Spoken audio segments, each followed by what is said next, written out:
আসসালামু আলাইকুম রাহমাতুল্লাহি ওয়া বারাকাতুহু। মিজানুর রহমান স্যার, আপনার কাছে আমার একটা বিষয় জানা, সেটা হচ্ছে আপনি আমাদের অতিথি হিসেবে একজন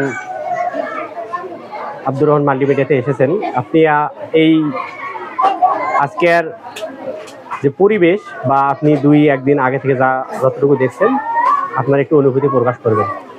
ওয়ালাইকুম আসসালাম রাহমাতুল্লাহি ওয়া বারাকাতুহু। আমি আসলে আমার এই উক্ত প্রতিষ্ঠানে 2বার আসা হয়েছে। গতবার যে ভিজিটে আসছিলাম, এখানকার অত্র প্রতিষ্ঠানের যে শিক্ষার্থী ছিল, সেই শিক্ষার্থীর আমি প্রায় সার্বিক বিষয়গুলো দেখছিলাম। তাদের যে হাতের লেখা আর তাদের যে পড়ার কোয়ালিটি মাশাআল্লাহ খুবই ভালো ছিল।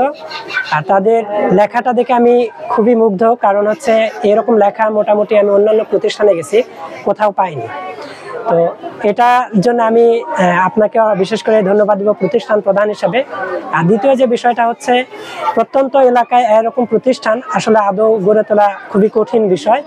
তো এই জায়গায় এমন একটা প্রতিষ্ঠান গড়ে ওঠে খুবই ভালো লাগতেছে। প্লাস আপনার এখানে প্রতিষ্ঠান হচ্ছে 2 রকমের, একটা হচ্ছে জেনারেল আর একটা হচ্ছে দ্বীনি শিক্ষা প্রতিষ্ঠান মাদ্রাসা, যেটা 2টা মানে সেপারেট। এবং পাশে আমার হুজুরও আছে, 2 জন হুজুর, খুবই ভালো এবং মানসম্মত।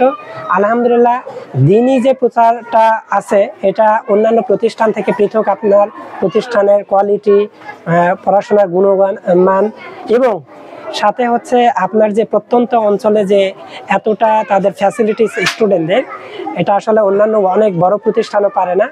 তো আপনার প্রতিষ্ঠানের যে আবাসিক ব্যবস্থাপনা, মাদ্রাসা সেপারেট যে ব্যবস্থাপনা, প্লাস হচ্ছে জেনারেল যে নলেজ, এগুলো আলহামদুলিল্লাহ ভালো আছে।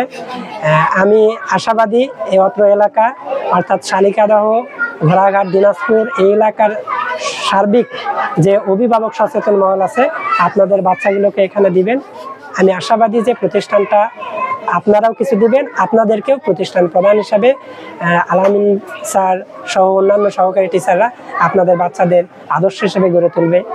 এটাই ছিল আমার বলার। মূলত আমি দোয়া করি প্রতিষ্ঠান আরও সামনের দিকে এগিয়ে যায়। আসসালামু আলাইকুম।